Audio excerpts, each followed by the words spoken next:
ধন্যবাদ মাননীয় সভাপতি। জাগবাহে কুণ্ঠে সবাই পৃথিবীতর্কের এই বিষয়টি নির্ধারিত হবার পর গত দুদিন ধরে ভেবেই চলেছি, এই ক্ষুদ্র জীবনে কত সময়ে কত বিষয় না মানুষকে জাগ্রত করতে চেয়েছি, তার কি হিসেব আছে? ঠিক এমন সময় চোখ পড়ল টেবিলে রাখা বইগুলোর দিকে। অনেকগুলো পাঠ্য বইয়ের নিচে চাপা পড়ে থাকা সাহিত্য বইটি অনেকক্ষণ পর আমার দৃষ্টি আকর্ষণ করতে সক্ষম হয়।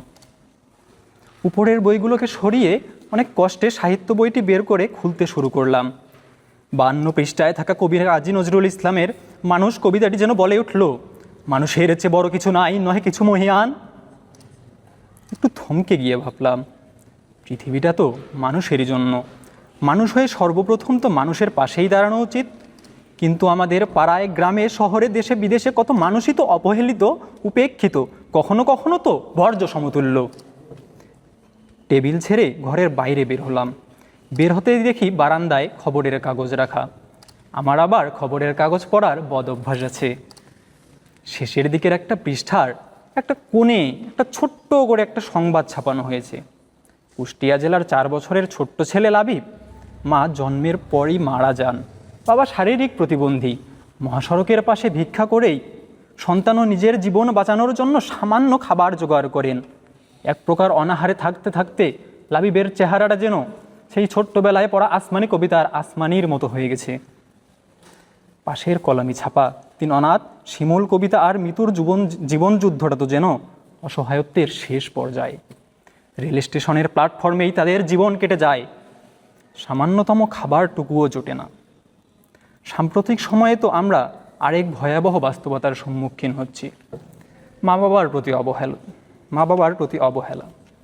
যে মা পৃথিবীর আলো দেখিয়েছেন, যে বাবা পথ চলতে শিখিয়েছেন, আজ যখন সেই মা পৃথিবীকে ঝাপসা দেখতে পান, সেই বাবা পথ চলতে ভয় পান, তখন সেই আমরাই, এই আমরাই সেই তথাকথিত শিক্ষিত সন্তান, যারা আমাদের বাবা মাকে ফেলে আসি বৃদ্ধাশ্রমে। এই তো কিছুদিন আগের কথা, পত্রিকায় পড়লাম বাবা মাকে হাসপাতালে নিয়ে যাওয়ার মিথ্যা আশ্বাস দিয়ে বৃদ্ধাশ্রমে রেখে আসছে এক উচ্চশিক্ষিত সন্তান। আসলে সে বা তার মতো মানুষগুলো যে সন্তানের সংজ্ঞার মধ্যে পড়ে কিনা আমার জানা নেই, হয়তো পড়ে না। না হলে বাবা মায়ের হাত ধরে স্কুলে যাওয়া ছেলেটা কিভাবে বাবা মাকে বৃদ্ধাশ্রমে রেখে আসতে পারে? এইগুলো তো শুধু উদাহরণ মাত্র। হাজারো বাবা মা, রেল লাইনের ধারে নির্মমভাবে জীবনযাপন করা হাজারো মানুষ কঠিন বাস্তবতার সম্মুখীন, অথচ আমরা নির্বাক। তাহলে কোথায় সেই শিক্ষা, কোথায় সেই জ্ঞান, যার শক্তিতে আমরা নিজেদের শিক্ষিত দাবি করি? এমন সন্তান আমরা চাই না, এমন সমাজ আমরা চাই না। এই ঘুমন্ত সমাজকে জেগে উঠতে হবে, আরও একবার নিম্ন মানসিকতা থেকে বের হয়ে এসে এই অসহায় মানুষদের পাশে দাঁড়াতে হবে। মানুষ মানুষেরই জন্য, জীবন জীবনের জন্য জেগে উঠলেই গঠিত হবে সুন্দর সমাজ। ধন্যবাদ।